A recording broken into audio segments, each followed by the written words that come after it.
মানুষের জীবনে অহংকার এমন একটা জিনিস, আমরা অনেক বইতে বিভিন্ন জায়গায় পড়েছি যে অহংকার পতনের মূল, এবং বাস্তব জীবনেও আমরা অনেক মানুষকে দেখেছি যে প্রচুর অহংকারী মানুষ, তাদের জীবনে সুখ ভোগ কোনো কিছুর কোনো অভাব নেই, কিন্তু অহংকারের কারণে একদিন তাদের পতন হয়েছে। স্বাভাবিক জীবনযাত্রায় ডেইলি লাইফে এগুলো তো আমরা দেখতে পাই।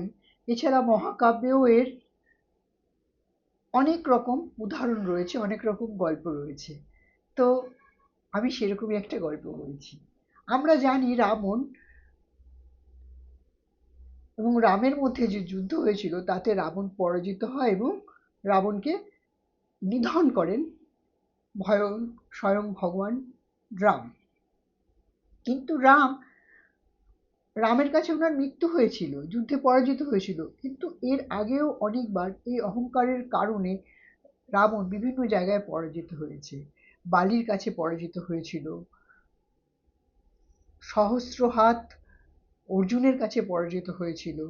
বারংবার মানুষটার অনেক গুণ, অনেক বিদ্যে, অনেক বুদ্ধি এবং বিশাল জ্ঞানের অধিকারী হওয়া সত্ত্বেও শুধু অহংকার কিন্তু একদিন তাকে মৃত্যু ডেকে এনেছিল তার জীবনে।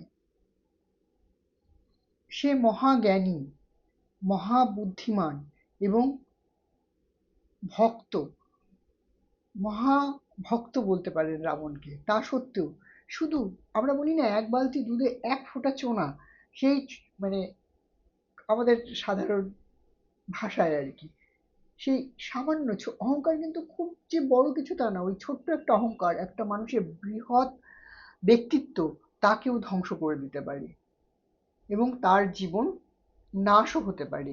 তো এটা আমি ছোট করেই বলছি গল্পটা। সেই জন্য আমাদের সবসময় মাথায় রাখতে হবে যে আমরা এই জীবনে যাই পাই না কেন, সেটা যেখান থেকেই পাই না কেন, সেটা আমরা উত্তরাধিকার সূত্রে পাই, নিজের কর্ম কারণে পাই, বা যেভাবেই হোক আমাদের কাছে এসছে আমরা ভোগ করছি, এটার মধ্যে অহংকারের করার কিচ্ছু নেই। সে রূপবতী হোক, রূপবান হোক, অর্থবান হোক, অনেক জ্ঞানী হোক, অনেক বুদ্ধিমান হোক, বা অনেক ভক্তিমতী বা ভক্তির দ্বারা সে ভগবানের দর্শন পেয়েছে, যাই হোক না কেন আমাদের জীবনে এই লাইফে, যদি আমাদের মধ্যে অহংকার প্রবেশ করে তাহলে এক নিমিষে সমস্ত কিছু ভ্যানিশ হয়ে যেতে পারে। তো আমাদের সবসময় এটা খুব ভালোভাবে খেয়াল রাখতে হবে যে আমাদের জীবনে যাই ঘটনা ঘটুক না কেন, অহংকার আমাদেরকে যাতে বশ না করতে পারে। অহংকার একটা, জানেন তো, অনেকটা মাদকের মতো, মানে নেশা একটা। অহংকার করাটা একটা নেশার মতো, সেই নেশা যাতে আমাদেরকে না